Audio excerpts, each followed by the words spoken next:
زمارونو تواضع دې ته ویل کیږي، عاجزي دې ته ویل کیږي چې د آخرت په وجه باندې د دنیا لذتونو خوندونه پرېږدي، د دنیا لذتونو خوندونه پرېږدي، دې ته عاجزي ویل کېدلی شي.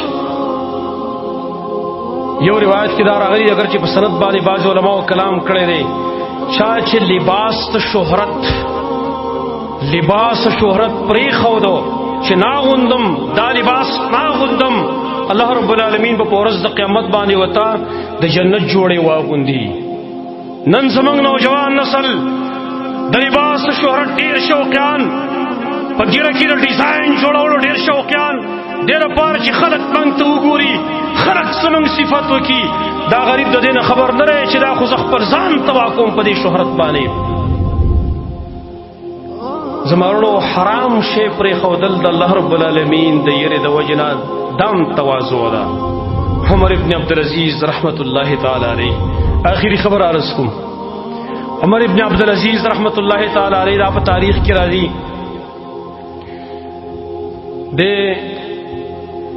د اختر په ورځ باندې سبا د اختر دی، کور ته راغی، کور کې ماشومان دي، وړه ماشوم هم د نور رکانم دي، جنکۍ هم دي، نا ماشومې پکې ژړل.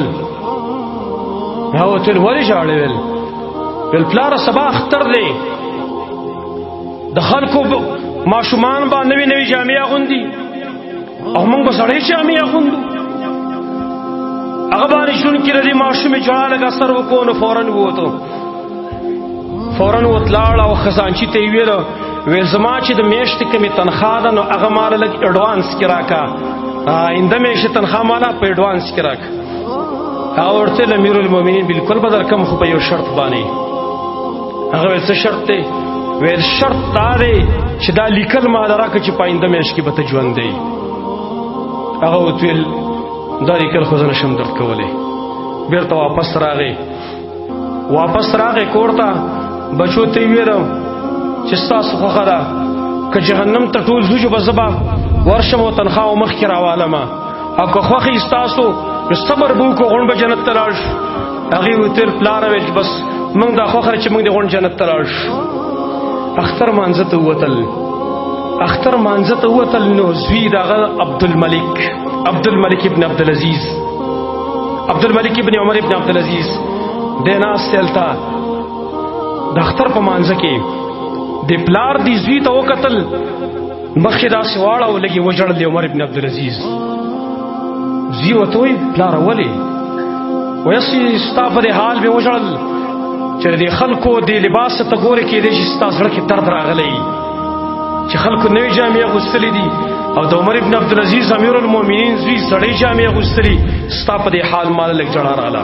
هغه ورته وایي پلاره نن موږ ډېر په فخر سره ناست یو، زه نن ډېر په فخر سره ناست یم، زه خلکو ته دا ثبوت ورکوم چې زما پلار خیانت نه دی کړی په مال غنیمت کې، د مسلمانانو په مال کې خیانت نه دی کړی.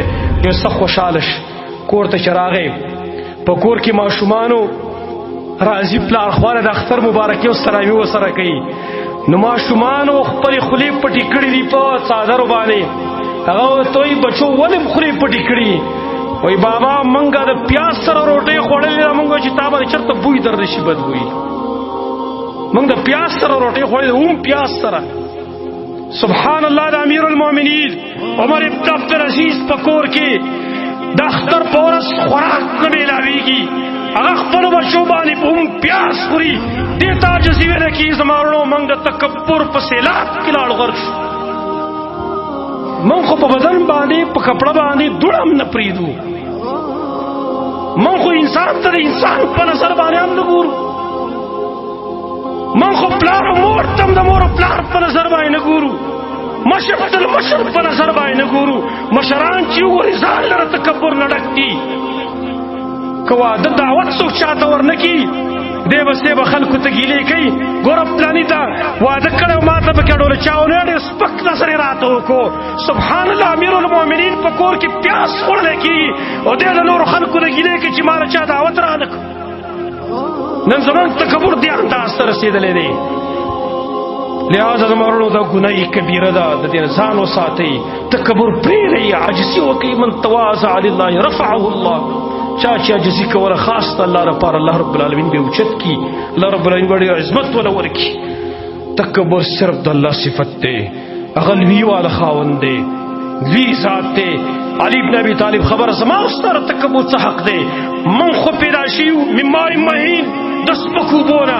علی بن ابي طالب فرمایلی تخپل اصل ته هو د سپکو بونه پیدا یې، چې کله بیا پیدا شوي نو ټول عمر تر مرګه پورې تا په خپل بدن کې ګندګي ګرځولې ده.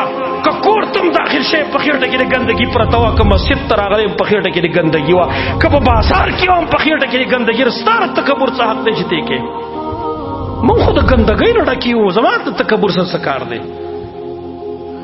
الله رب العالمین نه سوال دی چې الله رب العالمین موږ ته عاجزي نصیب کړي. الله رب العالمین دې زموږ نه راضي شي. اقول قولي هذا واستغفر الله لي ولكم ولسائر المسلمين.